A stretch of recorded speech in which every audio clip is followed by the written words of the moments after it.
When Ian Thorpe steps onto the blocks at the Swimming World Championships, it won't just be the hopes of Australia resting on his shoulders. He'll be carrying with him the expectations of one company and their quest to design the ultimate bodysuit. My goal in this sport is to be the fastest swimmer that I can possibly be. And so I look to a bodysuit, and bodysuit's a wonderful thing.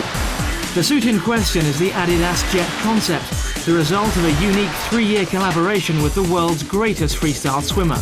Employing revolutionary riblet technology, the Jet concept has redefined what is possible in the field of swimwear engineering and performance. It probably improves 1/100th of a second, and that can be the difference between making a final and winning a race. Designing a suit that could make such a crucial difference presented a huge challenge for the Adidas innovation team. They'd already produced a groundbreaking bodysuit that Ian Thorpe wore at the 2000 Olympics on the way to winning 3 gold medals.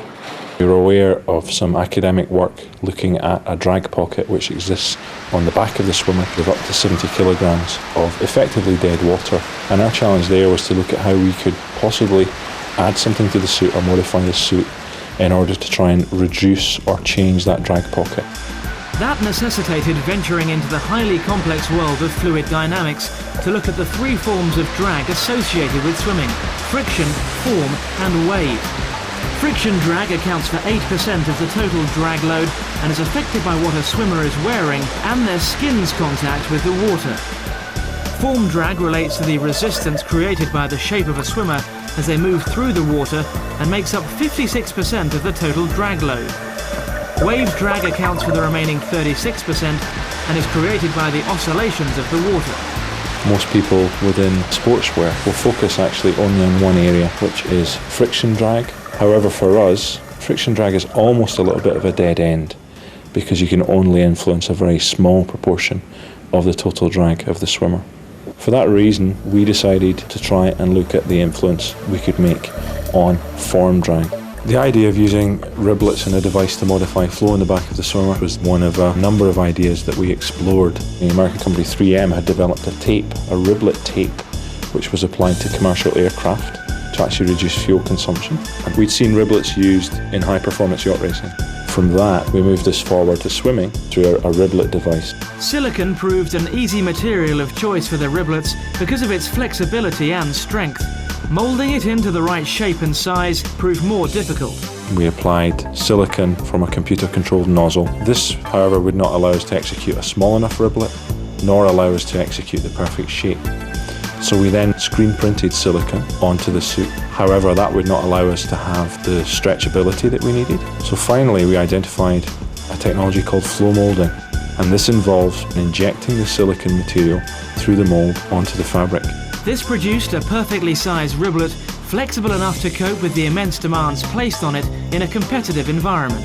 It takes a long time to get on. It's taking about 20 minutes to get on, yet the benefits outweigh, I guess, that little bit of exertion before competition. The amazing thing about Ian's suit is the second skin fit.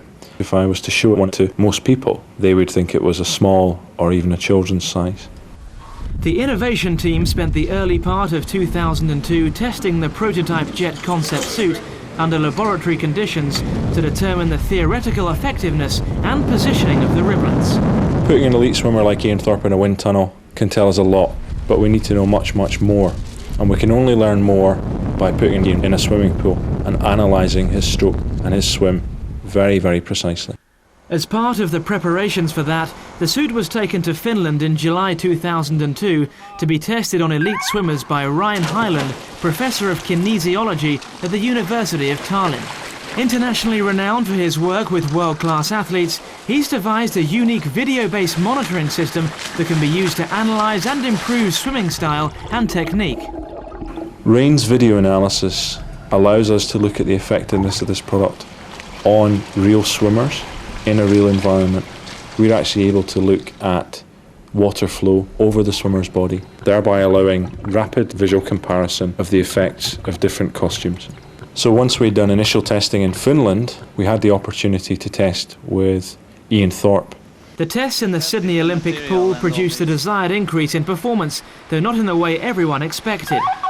Well, first time I put it on, I actually split it, so it was very encouraging to get me to swim a little bit faster to get out so that I wasn't so embarrassed. The concept behind it was extraordinary, so it was difficult to be able to get it right first time. But I felt like I was higher in the water. I felt a little bit smoother. I felt that there wasn't quite as much water on my back. Armed with this personal feedback and the scientific data, the team returned to Germany and spent the next 3 months making specific changes to the suit. The first one was to make sure that the silicone riblets were much more elastic. We have also repositioned the riblets based on Ian's feedback and Ian's physique to make sure that they're in the optimal position. When I think of all the challenges we've faced, the obstacles we've dealt with and the problems we've solved, it's very, very clear to our whole team that without Ian, we could not have reached the level we have with this suit. Ian Thorpe has already worn a prototype of the Jet concept suit at the Australian trials, but the real test will come when he puts on the finished article at the Barcelona World Championships. Expect me to swim well, expect me to swim fast, I hope, but just everyone remember whatever they think I can do, I'd like to think I can do a little bit more.